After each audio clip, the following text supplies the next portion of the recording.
Greetings, everyone. Peter Maravellis here. Tonight on City Lights Live, we are delighted to have back in our orbit Elif Batuman celebrating her newly published novel, Either Or, brought to you by Penguin Press.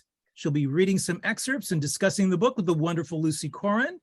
City Lights Live is the official virtual reading series of City Lights booksellers and publishers. It is brought to you by the fine offices of the City Lights Foundation. The series follows in the footsteps of our in-store calendar. We continue to feature the works of authors we know and love through readings, discussions, and forums, moving through the summer season and into the fall. As always, we like to make the customary land acknowledgement at the beginning. We are beaming to you from the unceded ancestral grounds of the Ramaytush Ohlone peoples, also known as the San Francisco Bay Area. We'd like to take this moment to offer to those who have come before us as stewards of the land our respect. Elif Batuman is no stranger to City Lights. We've been fans of her work for a long time. We've had the distinct pleasure of hosting her live in store in our fabulous poetry room when she was living in the Bay Area. We actually used to see her at our events, so it's a delight once again to see her, albeit virtually, but a pleasure nonetheless. Elif's first book, The Idiot, was a finalist for the Pulitzer Prize and was shortlisted for the Women's Prize for Fiction in the UK. She is also the author of The Possessed, Adventures with Russian Books and the People Who Read Them, which was a finalist for the National Book Critics Circle Award in Criticism. She has been a staff writer at The New Yorker since 2010. Joining her in conversation tonight is Lucy Corin. Lucy is the author of the recently published novel, The Swank Hotel, as well as the story collections 100 Apocalypses and Other Apocalypses, and The Entire Predicament, and the novel Everyday Psycho Killers. Her work has appeared in Conjunctions, Harper Magazine, Plowshares, Bomb, Tin House, amongst others.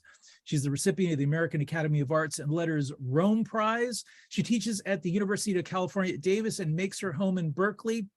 So please join us now in giving a warm welcome to Elif Batuman and Lucy Corin. Welcome to City Lights. Yay. Hey, thanks, Peter. Thank you so much, Peter. Peter, City Lights, as you know, was my first live event ever, and I was like a baby and I was terrified, and everyone was so nice, and I couldn't believe I was at this legendary place. So it means a lot to me to be here, even in the ether. And thank you, Lucy, so much for doing this. Well, I'm so glad to be here. I will confess that I'm a little nervous about this one, not just because I'm nervous by nature, but because I know that you have such a devoted a group of fans, and then a lot of them are here, and I just got on the bus this summer. So I'm asking my questions and coming to this as like a new devoted reader. And I want to make sure that everybody who's here knows that I am really most excited to hear what you want to hear. And so as soon as you have questions in mind, go ahead and post them in the chat or save them up to the end, because we're going to leave time for you to ask your smart questions after we hear a little bit from the book and have as good a conversation as I can muster past my little vibrating hands. So do you want to start by reading a section from the book? Yeah, so I usually just read from the beginning. So I'm going to start on page 5. So the only thing you need to know is, you know, like she got to school. That's where she is. Svetlana got to campus the day after me, though it felt like years. I had already slept the night in my new room, eaten breakfast and lunch in the cafeteria, and made numerous trips back and forth to the storage facility, having the same conversation over and over. How was your summer? How was your summer? How was Hungary? I was dissatisfied by the vagueness of my own answers. I still hadn't figured out the right angle. How was Hungary? Lakshmi asked at lunch with a conspiratorial sparkle. Did anything happen? Notwithstanding my strong feeling that a lot of things had happened, I answered the question truthfully in the sense that I knew Lakshmi intended it. Nothing had happened. Svetlana asked me the same question that evening when we met at her warehouse-like suite in New Quincy and sat on beanbag chairs under an Edward Hopper poster and talked about everything that had happened since the last time we had spoken, when I had been in a phone booth in the Hungarian village and Svetlana had been at her grandmother's house in Belgrade. I told her how I had finally called Ivan in Budapest, how he had showed up with a canoe, and we had sat up all night at his parents' house. Did anything happen? She asked in a lazier, more amused voice than Lakshmi's, but meaning the same thing. Well, like that one thing didn't happen, I said.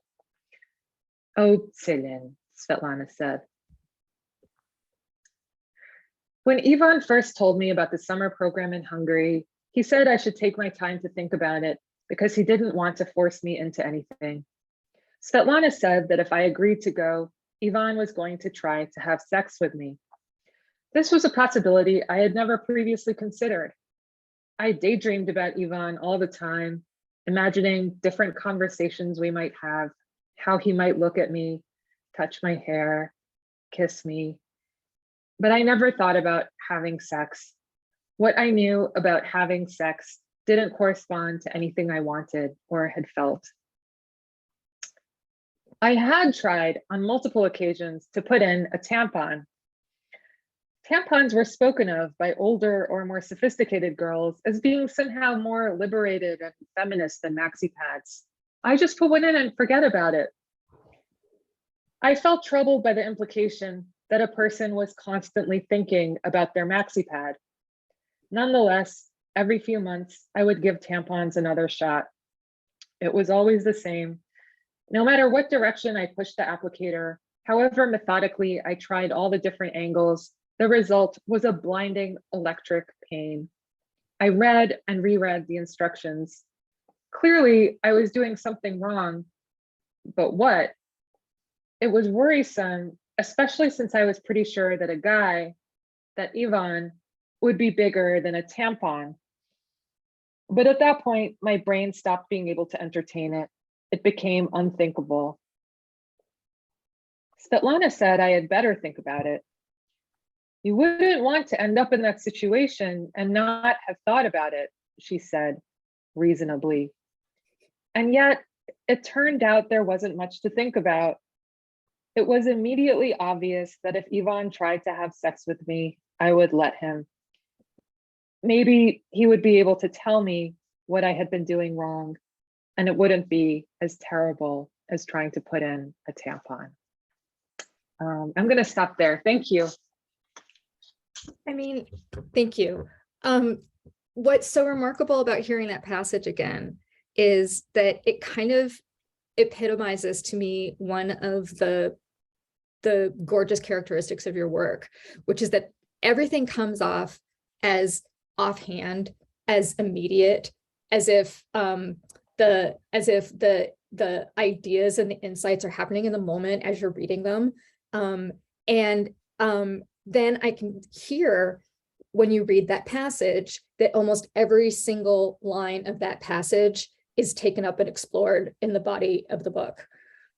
It's not maybe a question so much as like a compliment and an observation. And like one of the things that I loved so immediately about your work was its insistence on an immediacy of experience, even as you're totally engaged in reflection, right? That like you're balancing constantly between watching your characters think and watching your characters be in the world. And I don't know, like I wasn't going to start there, but it maybe the question about that is like, I don't know, like maybe it's just a writer question. That's like how do you sort of make your promises come true in a book that is so focused on not feeling made in that way? Oh, I mean, thank you for that really generous read and compliment. Thanks. This book is a little bit, I mean, I haven't written that many books. I guess I wrote The Idiot, which this is my second novel. The Idiot I wrote in my early 20s, and I had this experience of editing it when I was 38. And it was about my first year of college. It was quite closely based on things that happened in my first year of college. This book, I had I I had the idea for writing it, or I felt the sort of like necessity of writing it right as I was starting to do promotional stuff for the first one. And I was answering questions and having to, having conversations like this where people make you actually think about what the book was about. And I realized all of these different, and it was a product of that. And it was at the moment that was happening was the end of 2016, the beginning of 2017, which was right when Trump had been between when Trump was elected and when Trump took office. And then, I made the decision to write the book, and Me Too happened, and Me Too and the Christine Blasey Ford's testimony were a big part of the decision to write the book. It was a lot of going back to that time and unpacking how I got the ideas that I ended up with. It was a lot about wait, now I just see my face, which I don't want to see. How do I see? I'm going to gallery view. Okay, great. Now I see lots of different things. So like a lot of women, I was going through this period of telling my past to myself using different language than I had before. And I was also in this new relationship that was a not heterosexual relationship for the first time. And that was a huge, huge kind of cognitive shift for me, because so much of my identity was tied up with not just like writing and literature, but specifically with these like 19th century Russian novels that were about love and death, and love was this heteronormative, it had really defined a huge amount of my, so I was going through all of this like rethinking. And then another big part of that was the reception of The Idiot. And a spoiler if there's anyone who hasn't read The Idiot, but nobody has sex in it. And this was really confusing to a lot of people, not a lot of people, but like vocal minority of readers and some reviewers. And there was almost a sense that people didn't know. I don't know, some people were kind of angry about it or confused or frustrated. And at first I thought that was such a weird response to have. And then as I was, thinking about it, I started to realize this feels really familiar, and that actually, when I came back to school in my second year of college, I felt that way. And I remembered specifically that question of nothing happened, like did anything happen, and having to say nothing happened.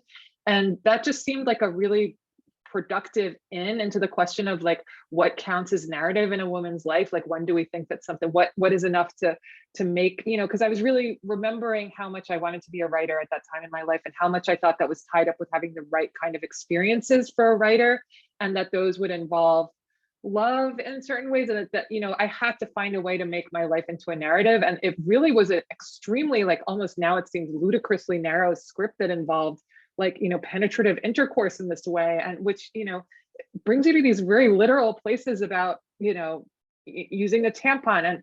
And so I guess the reflection, I feel like, to me, the hallmark of that time and the sort of the gift of revisiting that time is that the experiences and the reflections are so kind of tied up, like caught up in each other. And I guess there is a sense that the reflection happens somewhere else, like sort of afterwards and not actually in the moment. But while writing it, you get to do that. You get to make it happen in the moment, and I guess part of the question was also how to like dramatize reflection, because you can't just have someone in a chair thinking the whole time. And to have her, yeah, almost, but like to have actually, but I mean, the point of setting the novel then was like, and not now, because it's really a novel about all of the things that I was thinking in my early 40s. But what I was really thinking about was sort of tracing the evolution of like, how did I end up with these particular thoughts about what's normal and what's good, and I was realizing they were formed in that period. And it was kind of like a matter of like reenactment, re-dramatizing those scenes. Like, what was the conversation about lesbianism? What were the first conversations about sex? And then I guess the quality of immediacy is just a matter of cutting a lot. It's like writing and writing and writing, and then cutting everything that doesn't have to do with it, which was like, yeah, it was more than twice as long, which is actually, I think cutting is sometimes presented as something kind of grim. Like that was how it was taught to me, like murder your darlings, or you have to like, that it feels like a waste or whatever. But actually, once I was able to let go of that way of thinking of it, the cutting is the most fun part, because it just feels like you're curating like a museum, like you get to make this show with just the best, most special things in it. And yeah. Yeah, I mean, maybe I'll pick up on two things that I think come that last bit reminded me of. One is so the broad scope of my questions are memory and history. So I'm thinking about like one of the acknowledgments from the idiot that I kept thinking about in the second book too was I don't remember exactly how it went, but you said something about like you referred to what sounded to me like a revelation happening in the writing process when you realized you were writing a historical novel. Yeah. Right. And then that connected to me in the second book, because while I was really interested in the choices you made about making a sequel, right? Like what do you stick with and what changes in the next volume? One of the things that I noticed is that the iceberg, which you criticize in the first book, kind of rises in the second. And I thought that one of the ways that it rose is that you allow her past in a way that it's almost obsessively eradicated. Yes. From the first book. So I guess I'm thinking about history and and if your sense of writing historical novel shifted in writing the two, and if maybe that had something to do with the timing of looking at these books. And I guess I'll add one more idea in there that I was thinking about a lot, which is how the first book is in some ways stuff that happened that is, she's always thinking, right? But she doesn't really process what's happened to her. And then the second book is a lot of conscious or unconscious processing of what happened in the first book that she didn't even know what happened. Right. Right. And then like that paralleling the kind of relationship with writing that you were just describing, like that network of ideas is really interesting to me. Oh, wow. What a beautiful, I haven't thought of any of that. It really resonates. Thank you. Yeah, the historical fiction. So I guess there were a bunch of phases of writing the Idiot. Like I first wrote it in my early 20s, about the year I was 18 and 19. So it just felt like I was writing, and it was like a first book, and I was still so young, and it just felt like I was just writing down unmediated reality. And then by the time I reread it, it was, 20 years later, when I was 38, 37, and so much had changed. And maybe there's 20-year periods that don't feel it. No, I think any 20-year period would feel like it. But this one, it was really the technology and the attitude toward email, and it was just it was so different. And then I realized, like, oh, it's a work of historical fiction. I was really conscious of leaving her past out of the Idiot. So also I guess I feel like the journey that you're kind of picking up on is actually the journey of my therapy, which I had just started when I was editing the Idiot. And I mean, I think that's, if I hadn't just started therapy, because kind of both the Idiot and Either Or have, like, people are constantly telling Selin, like, you should go into therapy. And she's like, why are people keep saying that? And then hilarious aborted therapy sessions dotting. Yes, right? yes, which I had those, and I was like, this is bullshit. Like, what? So I wanted to put that in too, because, all of these things that I now encounter, that, like, I feel so much happier now than I did then. And part of it is because I now feel like I have this queer identity that I feel much more conscious in. I've benefited hugely from therapy. I now have a different way of viewing politics. And, like, none of this is stuff that didn't exist, in the 90s. It's not like I grew up under a rock or I didn't have access to. So, like, I wanted to, like, dramatize how I encountered those things, and they didn't seem right for me. Like, in the therapists, I had these, like, hilariously bad encounters. But yeah, when I was actually growing up, like when I was the age that she is in the Idiot in the first year of college, I really thought that my past had nothing to do with me, and my family's past had nothing to do with me. And I was like, and in Either Or, she says, like, oh, everyone here is so obsessed with their parents. Why do they keep thinking about their parents? I guess, like, maybe other people's parents are really influential on them, but they're just not that influential on me. And that's an idea that I, learned to unpack through years of therapy, that actually, that, because you're born into the world, and that's just the world, and your parents are just, you're like, that's what people are. And then you get to a certain place and you live through historical change, and you understand the historical conditions that were operating on your own childhood, that of course you had no way of understanding as such then. And it becomes very interesting to try to unpack that. So I was really conscious of bringing her childhood and bringing her parents' situation and the kind of like a lot of the stuff that would be relevant to therapy if you were going to do it is in the second book and less so in the first book. She's really like consciously avoiding that.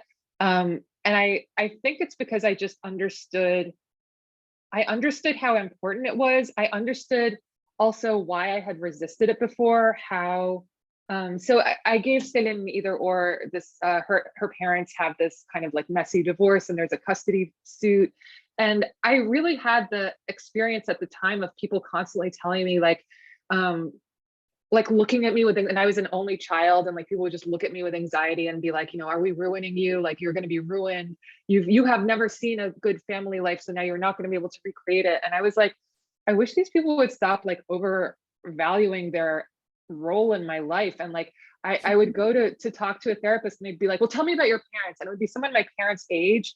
And I already felt like my parents thought that the only important people were them and that I was some kind of trivial accessory. And I was like, this is just going to go on my whole life with my parents being the most important people and I'm not important. And it just made me think like, I don't know, I have no patience for Hamlet because he cares about his parents too much. I'm just like my own person. And I'm going to go on this project of self-creation. And then, but of course, you know, the project of self-creation is constrained by all the things that you think, the parameters of what you think are possible. And those are formed in these ways by, you know, by history and family, by what you see. And it's only, I've now found it, I guess what I experienced as confining before and is telling me that I wasn't important, I now feel like it's liberating and freeing that I'm understanding myself better and I'm understanding where I got the ideas that I got, where they came from, and that gives me more freedom to change them and move away from them. So I think that's one trajectory that's in the two books. Yeah. One of the other primary pleasures of the way that these books are written for me is that I felt like I was reading a document of like how learning happens. Mm-hmm. and being able to and so the effect on me of like watching I made a little list that qualities of the prose around this idea of it being a document of learning, that you have these sudden as if offhand profundities, you have striking and funny images that don't change the pace of the book. And it feels like it's about learning and becoming educated. And it makes me feel this longing for a feeling, which is linked to nostalgia for learning. Mm-hmm. But this combination of the profundities and striking, funny things that like don't stop the pace of things moving, made me wonder about the relationship between humor and learning. Like, so interesting, right? And I started thinking about like the phrase "getting it," and of course, like everybody who's read a second knows that you take phrases and words and you turn them and you turn them and you turn them. So I felt like one of the like getting it was like under the surface of a lot of the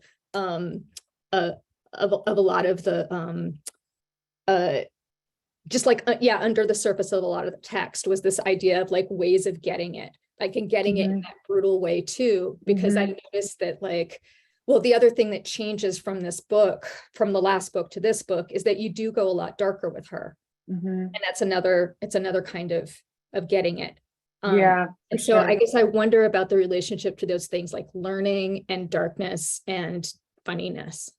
Oh, wow. I love that. I love the getting it point. Wow. So cool. You're a dream reader. Thank you. Well, this is why it's terrible to not be able to hang out after. Yeah, I know. I'm gonna drink.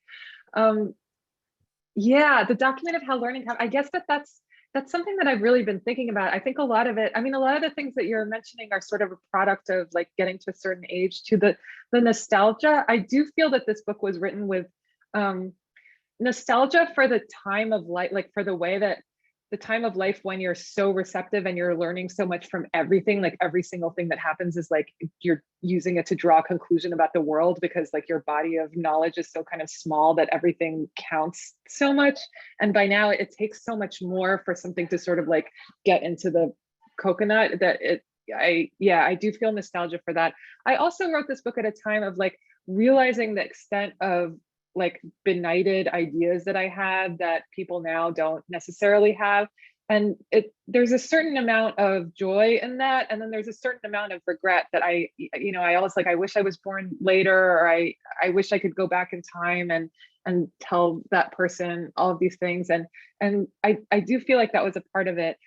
A lot of it was, the document of how learning happens was that was what made me want to write the book. Was I was at this time and I was promoting this book, and all of these political things were happening. It was weird because it happened twice. It happened first in the US. I was promoting the book at this Trump moment when everyone was completely freaked out. And then by some weird chance, it was translated into Italian, and I went to Italy to present the Italian translation. And just then they had sort of their Trump moment, which was the beginning of the far right. Like Matteo Salvini became the minister of the foreign whatever thing he became, and he's like sending the refugee ships away, and everyone was like, it's the end of Europe. And so people came with these kind of like, why did you write a book what's the actual political content of your book? And I had been like, at that time in my life, I was so resistant to politics. And so because I just experienced politics means that I'm going to get steamrolled, and everything that I think is important is going to be like steamrolled under this idea of there's something that's more important, that's politics, and it has to do with great men and the affairs of state.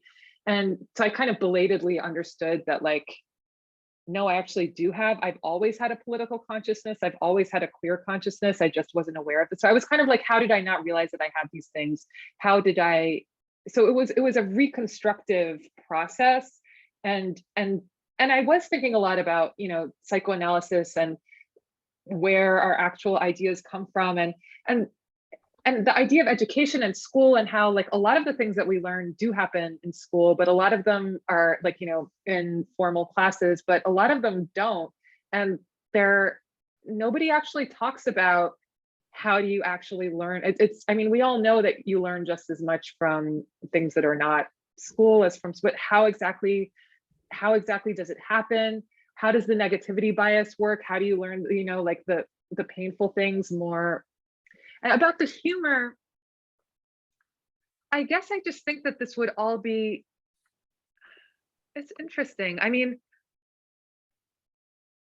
The first thing that I just think of is that I learned everything that I learned about teaching. My mom she's retired now, but she was a professor. She taught in medical school, and she's an exceptionally good teacher, and she's an exceptionally funny person. And I think I always associated learning with humor, because if it wasn't funny, you would just, that's the way in, is that if it's not funny, if it's not funny, it's just a power game. It's just someone who knows is like telling you who don't know. And once there's humor, there's like exploration and discovery. And I think when an absence of humor makes me feel very like threatened and alone. And I can't imagine learning it taking place without humor, but I don't know, is that just me, and that's my experience, and that's my mom, or is there something actually, because if you actually think about how humor works, I guess, it does involve some kind of, there has to be something new, right? Like there's some surprise, or some model is being shifted, or something where you thought that you were alone turns out to be is acknowledged and given, described in some way that makes something click. So it is quite analogous to the process of learning. So there must be some rhyming happening. And I did take a pedagogy class once, and I had to teach Russian, which was kind of a horrible irony, because I speak Russian very badly, but I actually overheard this is my humble brag, I overheard the pedagogy teacher talking to someone else, and they were like, you don't have to speak Russian well to teach Russian well, just look at Elif. And I was like, thank you.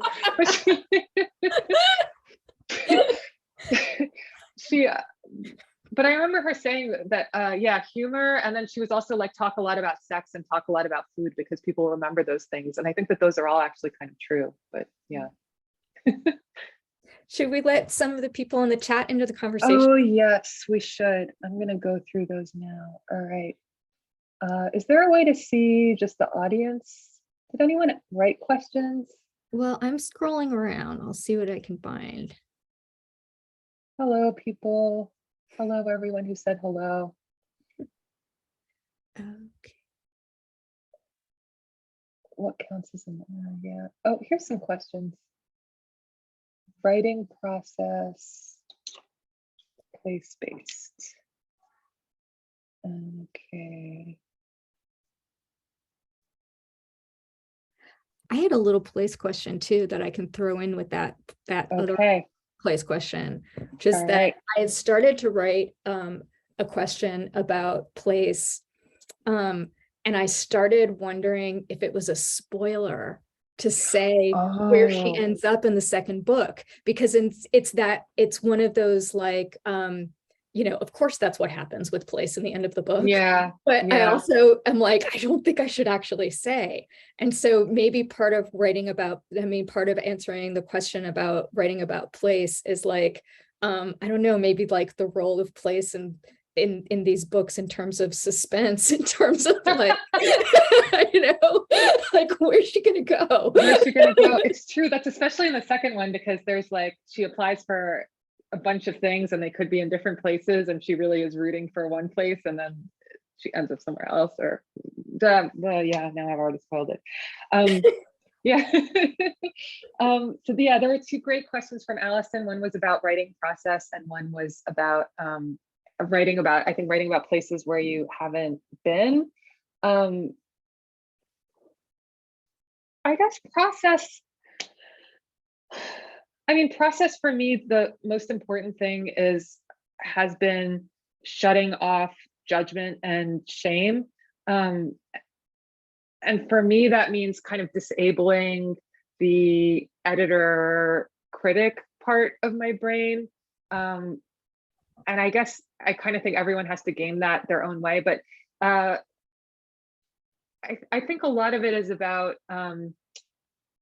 I used to think a lot about like, am I a good writer or am I not a good writer? Do I have talent? Do I not have talent? There's like good writers and there's not good writers. There's good writing and there's writing that's not good.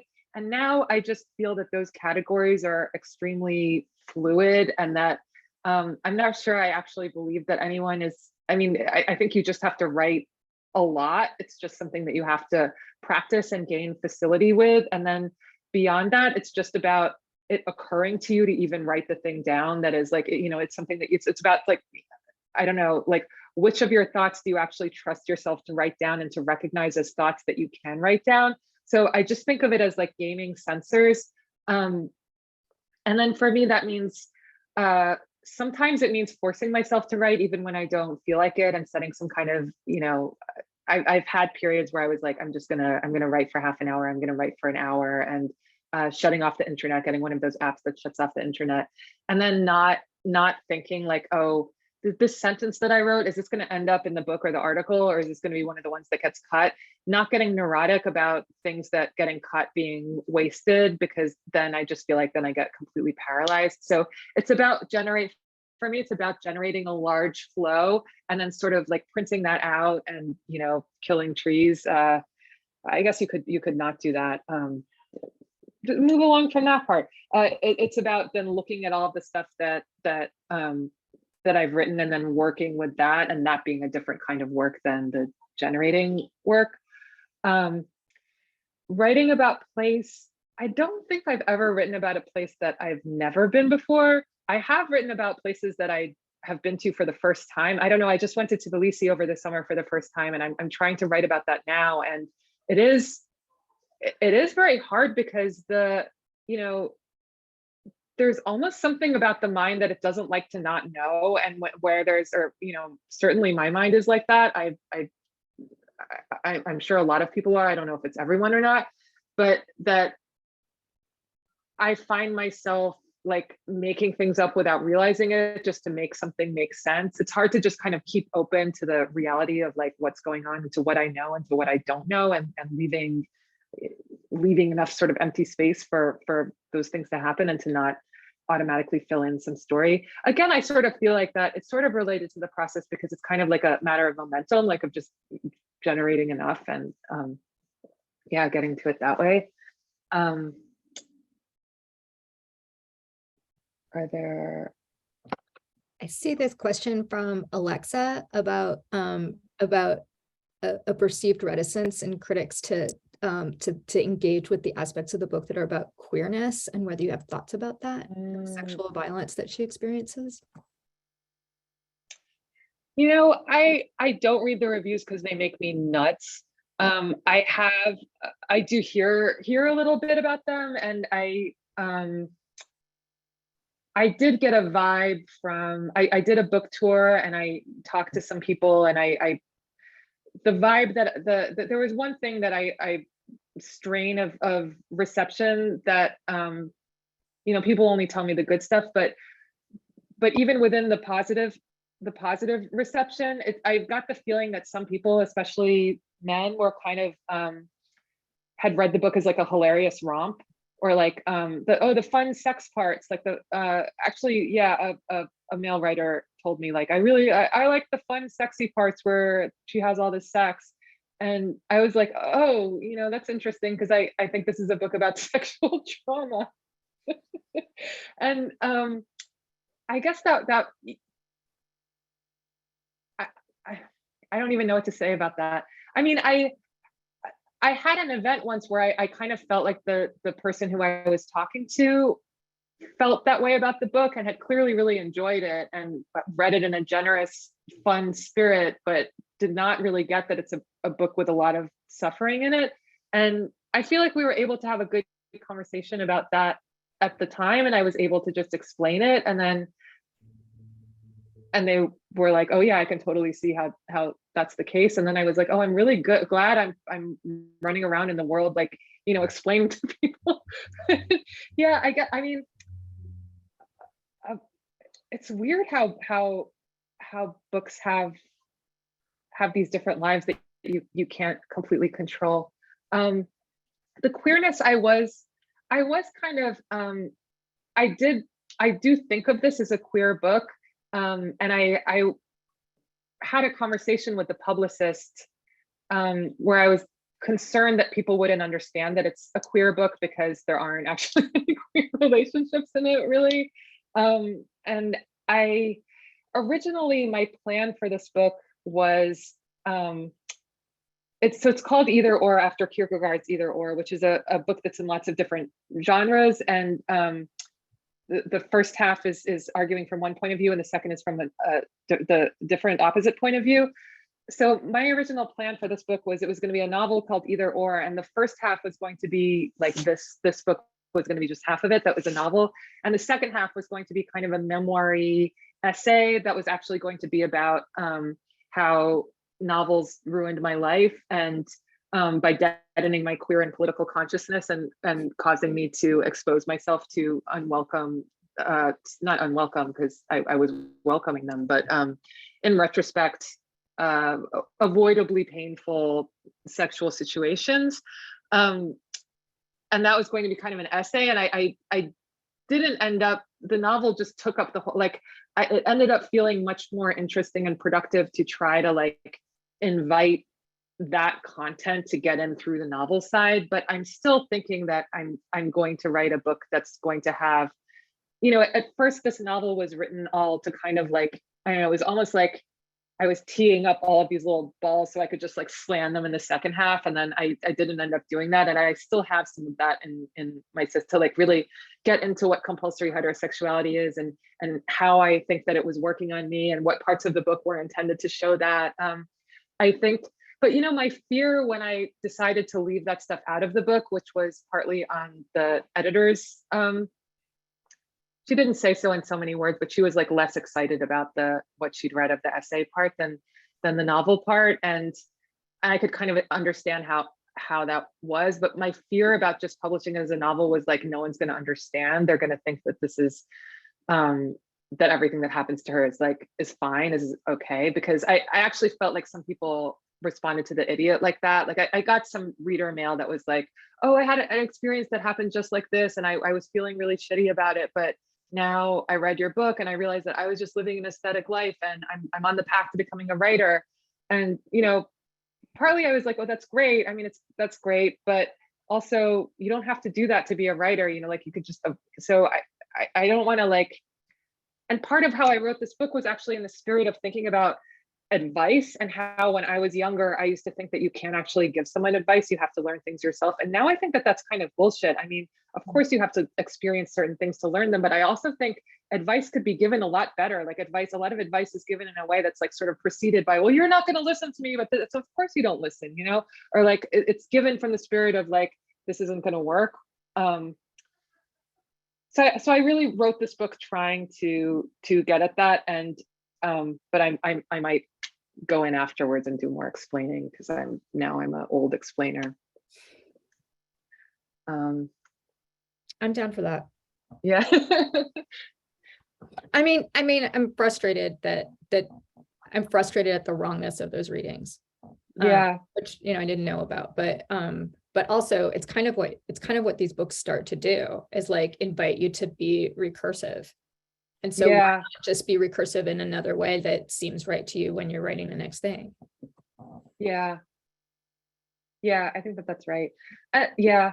I mean, this book was super recursive because it was like, I actually realized while I was talking about The Idiot, how much The Idiot was about depoliticization, that there's that line where Selin learns that there's government majors and they're called gov jocks. And she's like, are those people going to be our rulers? And then she doesn't really think about it or talk about it. And then I was just watching like Kavanaugh's testimony where he's like, oh, I busted my butt to get on the basketball team. And I was like, oh my God, these people are going to, they're going to roll back row, and those people are our rulers.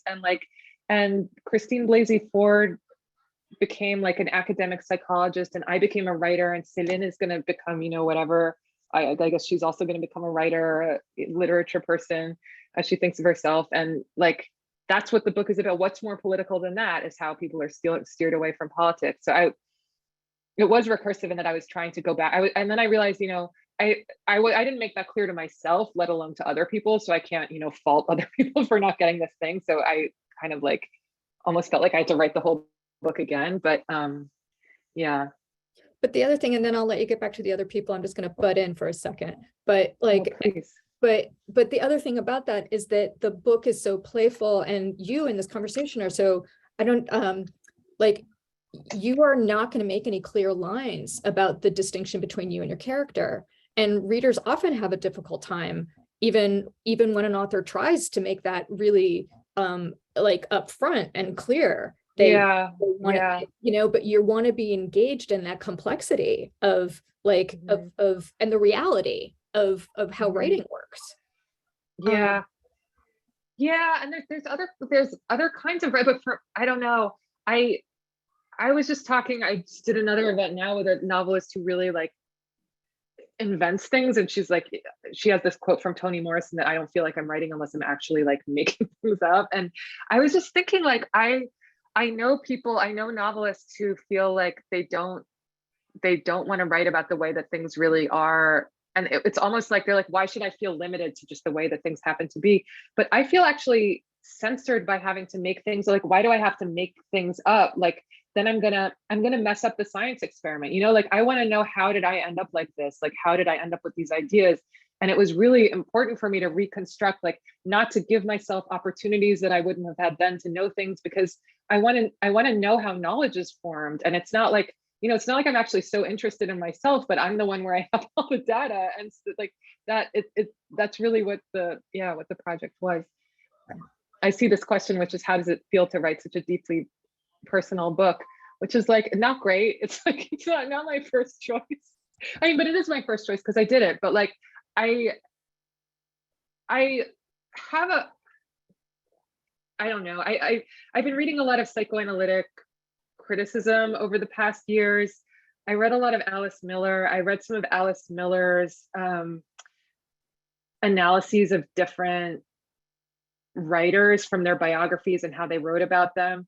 And it's like, she's like, she acknowledges that, she's talking about Kafka and Virginia Woolf and James Joyce and Proust. And she's like, of course, these writers are all geniuses and they do these very beautiful things, but they ultimately, they protected their parents. They idealized their parents, or they idealized power in some way. They didn't allow themselves to tell the truth. And I actually feel like I got to a certain point and I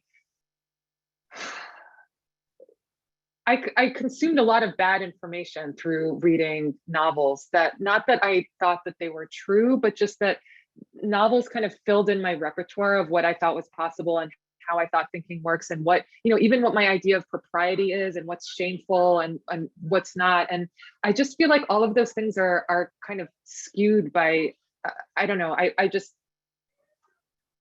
it was important for me to be transparent. Sorry, there's like a party in the next room. People guffawing. I don't think it's coming through for us at all. Okay, all right. I just hear the guffawing. More celebrated, right? All right. Should we go through more of these? All right. Gap between intellectual and social emotional maturity. Yes. Yes, that's true. As Sumi observes, there is humor in an enormous gap between intellectual and social and emotional maturity, and that gap is extremely big. And I mean, it's built into the college curriculum, because like I don't know, Selin really, I think a lot of immigrant kids had, I wanted to get straight A's. I wanted to know how to live, and school is where they're teaching you things. So I was like, great, I'm gonna like learn all of this and I'll be set. But they don't actually teach you like how to live, which is, why not? Like why did I learn that much about, the chemical process of photosynthesis, and not really that much about how to metabolize human relationships, or what children owe their parents, or just like how to think about changing age, going from one age to another age, and that death is at the end of it, and whether to have a family, and how, like, why don't we talk about that? Why don't we talk about death more? Like I do think it's some kind of like sort of pernicious, it's related to the patriarchy, to that like hierarchy of knowledge and separating minds and bodies, and it creates very lopsided people, which I guess is funny. So that's good for comic novelists.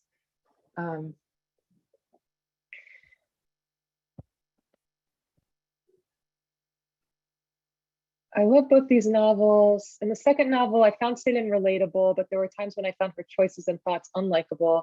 Did you consider developing some of Selin's less likable choices? I don't know if it's like developing. I definitely, so I wanted this book to go to a sensitivity reader, because I see this book as a product of a very toxic time. I think that, Selin, I was at school in a very toxic time. I internalized a lot of toxic ideas. I think Selin even internalized some toxic ideas that I don't know that I even had, she's in a very toxic place, and she reaches some conclusions that I don't agree with now. But it was very important for me to show that those were the only conclusion, like that was the conclusion that she would have drawn based on the input that she had. And it definitely did not, it not only didn't occur to me, but it was like counter to the project of the book to have her reach sort of like conclusions that I agree with more. So like, I was like, I want the most woke Zoomer I can find to like, and this was a service that Penguin had. It's not called Sensitivity Read, it's called Authenticity Read. It's not called Woke Zoomer. Yeah, it's a wokezoomer.com. It's like an app. And I wrote this letter and I explained, like, this is someone who's in a toxic time. She reaches these conclusions. I don't want the reader to necessarily feel like they have to like agree with or like love everything that she thinks of all the conclusions that she reaches. But I want to know if there's anywhere in the book where it's you either think that you can't understand how she got to some point, or it's like so unlikable that it just like jerks you out of the book.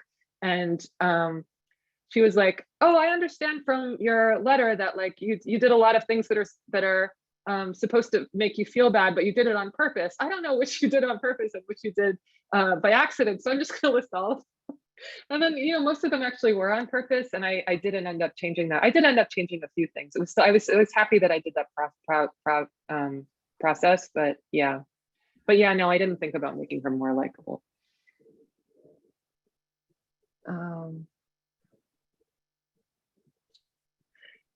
Deborah asked, are there writers who you like who have no humor in their fiction? And the answer to that is, I don't think so. No, I mean, that's a conversation that Selin and Svetlana have, where they're like, can someone be smart and not be funny? And Svetlana's like, yeah, of course. And Selin's like, I just don't think so.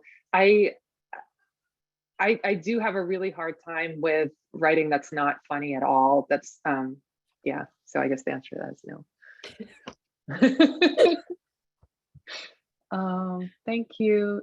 Thank you. Oh yeah, question about Ferrante. Yes, I was so influenced by Elena Ferrante and the Neapolitan novels, especially when I was in Italy having that experience with the political stuff that was going on. I reread I think it's the third one or maybe the second one, the Those Who Leave and Those Who Stay, where she's on book tour. So she's sort of promoting her first novel, which is this autobiographical novel about this kind of like shitty thing that happens to her with her crush, where she ends up being like raped by her crush's dad, but she doesn't call it rape and nobody thinks of it that way. And they call it the risque pages. And she's like, why do all these interviews end up being about the risque pages? And like, she gets like two different responses. One guy tells her, oh, I don't think your book is risque. It's not as bad as Henry Miller. Those people haven't read Henry Miller. This is like an old guy. And then he like assaults her in an elevator. And the other response that she gets is, these are two negative responses. That she gets a lot of positive responses, mostly from younger women. But then she gets another response, which is from, this is happening at 1968 or right after 1968. And it's the height of the student political movement and the workers movement. And her friend is like, you did a great job with your novel. You did what you could, but this is not the time for writing novels. And like novels cannot really do anything important now. And I realized that I was promoting The Idiot at that point, and I realized that I had felt both of those things to some extent. I felt some kind of criticism of there was no sex in your book wasn't sexy enough. It wasn't like these other books that had more sex in them that were better. And I also felt you wrote a book that's about, a teen girl's crush at Harvard. That's so, why did you write about this solipsistic thing that has nothing to do with anything that's going on? And actually, and that was part of my realization of like, I don't know, that was part of it, my reading of second wave feminism and my comprehension of the very basic message that the personal is political, which I'd heard many times, but I hadn't completely understood it. I really got that from Elena Ferrante, and also the relationship between the two friends in the Neapolitan novels, the narrator who's a writer and the other Lena and Lila. I thought about that relationship a lot, and I think it did inform the friendship with Svetlana, the relationship with Svetlana in the book. How are we doing for time? We're getting there. I keep expecting Peter to pop back up, but he hasn't. So maybe you can do one more. Okay. Oh, thank you. These are so great.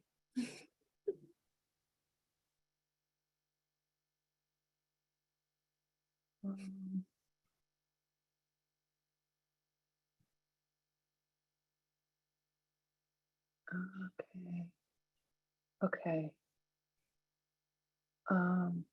People are so engaged and interested in the way that this is such a great audience. I just want to talk to these people all day. I like the question about whether men can be just as vulnerable. Yes, I do feel that. This book was very much from the women's perspective. And this is kind of ties into the sexual encounters that we would today call date rape. Have I received any blowback from not explicitly acknowledging the violence of these encounters? You know, I haven't. The only form of blowback I've received is people not understanding that they were violent. So I guess if that counts as blowback, then yeah. But like we didn't have that language. So part of the game of it, or the puzzle of writing the book, was portraying it in such a way that now we would understand it as date rape, but you know, she wouldn't have thought of it. I mean, that particular that's based on an experience, the one with the guy in Turkey, and I didn't think of it that way until Me Too, really. Yeah, the thing about men, I was thinking about, you know, I wrote this book and I got in the spirit of reading this book in this very kind of like feminist, kind of like almost lesbian separatist mood of like where I was kind of like, oh, I spent all of this time overvaluing men and relationships with men. And the kind of flip side of that I realized more and more as I was writing was kind of like, what's the man's experience of this? Because like, it's not like, oh, Selin is trying to follow some script, but like, you know, the male characters are just like transparently expressing themselves and their desires. You know, they're doing all those things because they think they have to do them. They're under a lot of pressure to do, even the ones who aren't, even the people who are acting kind of aggressive are doing that for a whole series of reasons that are like super over determined. And there's a question near the beginning of the book where she starts to think to herself, like, Ivan, is he just an evil person? Is he just a villain? Who is this guy in this book? Like, is he just an evil person? And I don't think she reaches any insight about that. But as I was writing it, I was really thinking about Selin and Ivan and all of the men in the book. They're all kind of in this system of patriarchy that's just brutal. It's brutal to women. It treats women like shit, but it's kind of like, it treats women like shit, but it already treated the little boys like shit. Like, I feel like the horrible thing happened to the boys when they were children, and the horrible thing happens to women a little bit later. And so like, who has it better? I don't really, nobody's a winner in this. But yeah, it's not something that I got to explore a lot in this book. And I would like to write and to think about that. I also, you know, one thing that I realized, this kind of like compulsory heterosexuality, like realizing that actually I'm happier in lesbian queer relationships than I was in the straight relationships. It's not like, oh, you know, men were so terrible. It's like the roles that we were in were so constraining. And I realized, being in a same-sex relationship, the extent to which in a heterosexual relationship, it's very easy to not see the other person as a person. Like I would see the man as the man and not as a person just like me. And it changed my expectations of how that person should act and how I should act toward them. And it was all this kind of like elaborate theater that I wasn't conscious of at all. And I feel like one of the gifts of like escaping from that has been being able to look back at those relationships and see personhood there. That it's also been a little bit sad to see personhood there that I now realize, like, oh, that person was actually, there was a lot of vulnerability there that I was not able to see because I was like, you have to be the man, like it and I didn't think of myself as someone who had those kinds of ideas about masculinity, but yeah, I was. Yeah, journey. Thank you so much for all these questions. I wish we could stay here all night. It's been such a pleasure to talk with you. It's been a delight to talk to you. I really wish we could get that drink. We have to make that happen sometime. Well, anytime you're around, just let me know. I would love that. I would love that. And you too. And when you're in New York, hit Such me a up. pleasure. I would be delighted. Wow. There was so much love in the chat tonight. So many amazing questions. Thank you both. The drinks, where are the drinks? Y'all get a rain check. Thank you. Yeah, okay. I look forward to that. And thanks all of you in the audience for joining us. Thanks, audience. You are so great. Yeah, so freaking awesome tonight. So check out the links, buy books. Also, I have posted links to personal websites. Check them out. You want to keep up on both their works. Tonight's event has been made possible by support from the City Lights Foundation, continuing the legacy of our late founder, Lawrence Ferlinghetti, through public events like this one, a publishing program, and educational outreach, all dedicated to sustaining a vibrant community of readers, writers, and independent thinkers. So thank you, everyone. Please be well, be safe. We hope to see you all again soon. Elif, I'm going to let you have the last word. Thank you so much. This has been such a delight. Thank you, audience. Thank you, Lucy. Thank you, Peter. Everyone, buy lots of books from City Lights. Good night, everyone.